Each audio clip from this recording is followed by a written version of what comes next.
Est-ce que vous te connaissez musique ça? Mon gars vive avec vous, moi me fait tout vivre, à dépenser, tout ça me sentit dans vous.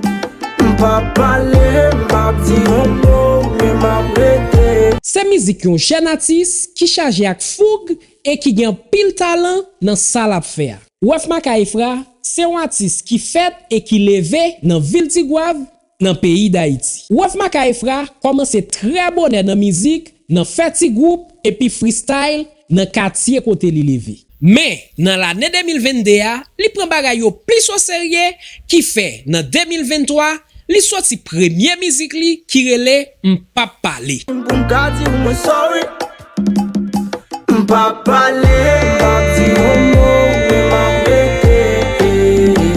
M'senti ma fou, sentiment